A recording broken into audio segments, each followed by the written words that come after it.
Good afternoon, KELOLAND. Thank you for joining us. Temperatures are in the 50s in central and eastern KELOLAND, 60-degree weather in the western South Dakota. It will be a cooler day today as compared to what we had yesterday with mostly sunny skies. Still watching a chance for showers tomorrow. We'll talk more about it with Featurecast coming up as we begin midday in KELOLAND. Live from KELOLAND Media Group, midday in KELOLAND. Minnesota Governor Tim Walz casts his ballot. And as the 2024 presidential race speeds up to its conclusion, both candidates are targeting additional voters.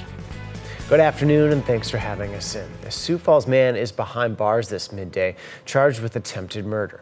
According to court documents, 59-year-old John Buckley Mitchell is accused of beating a woman so badly that she's hospitalized in critical condition.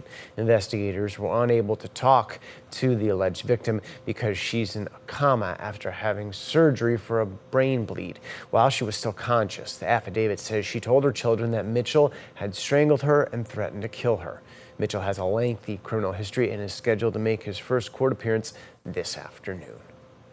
The state penitentiary in Sioux Falls is searching for its next warden. In an email to Department of Corrections staff, the director of prisons announced that Teresa Bittinger would no longer hold the position as warden of the Sioux Falls complex. Director of Prisons Amber Paraglia will serve as the interim warden. There's a nationwide search for Bittinger's replacement.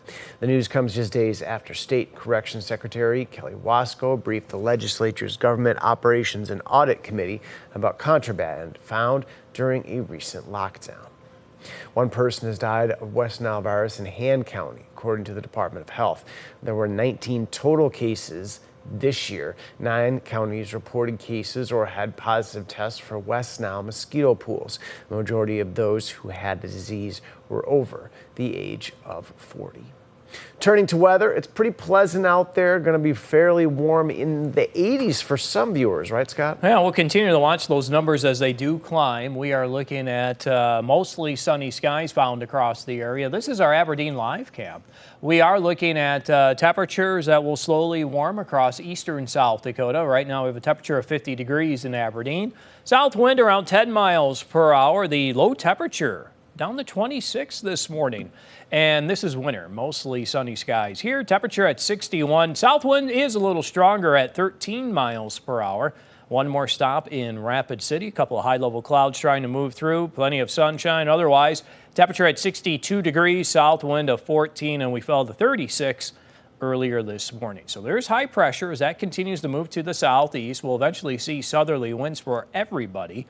May happen late in the day across eastern and southeastern KELOLAND. And I think they'll average around 10 to 20 in central and western South Dakota.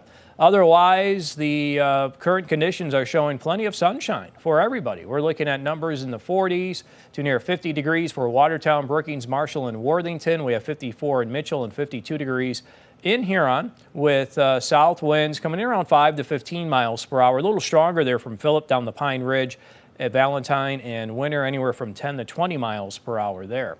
So the forecast for today, we'll go with 60-degree weather in eastern KELOLAND, temperatures near 70 in central and western South Dakota.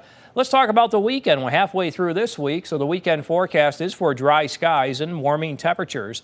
We'll probably start in the 50s for some, 60s for others on Saturday, and then we do warm on Sunday, bringing those temperatures back to the 70s to near 80 degrees across western South Dakota.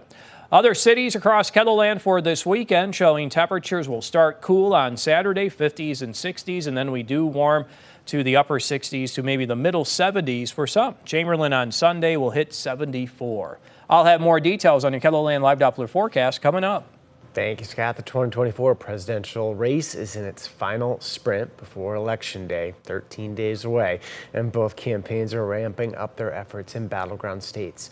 Washington correspondent Jesse Turner reports. Vice President Kamala Harris is trying to convince voters she would be a president for the entire country, while former President Donald Trump is largely sticking to his base.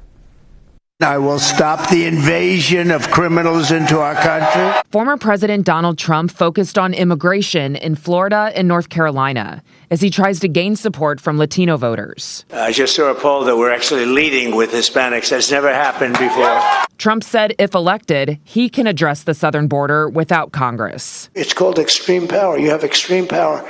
You can, just by the fact you say, close the border, and the border's closed. Trump killed a bipartisan border security bill this Congress and supports mass deportations of millions of undocumented immigrants in the U.S. He has been an obstacle to fixing this problem.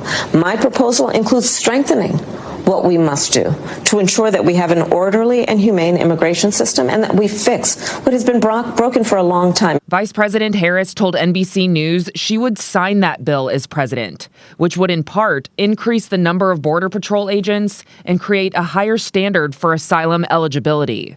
The vice president said she hopes policies like these drive voters to the polls. Let me tell you what's going to help us move on. I get elected president of the United States. And Vice President Harris will be in Pennsylvania later today for a CNN town hall, while Trump will be in Georgia for a town hall and rally. In Washington, I'm Jessie Tenor. Meanwhile, this morning, Minnesota Governor Tim Walz and his family cast their votes early for Kamala Harris, Senator Amy Klobuchar, and Democrats down ballot at their local elections office in St. Paul. Walz finished filling out his ballot and walked over to his son Gus's booth, as it was Gus's first time voting. If you want to learn more about your local candidates ahead of casting your own ballot, visit our website and check out our special Your Local Election Headquarters page. Here you're going to find voting locations along with the sample ballot and all our coverage on the ballot questions here in South Dakota. Still ahead.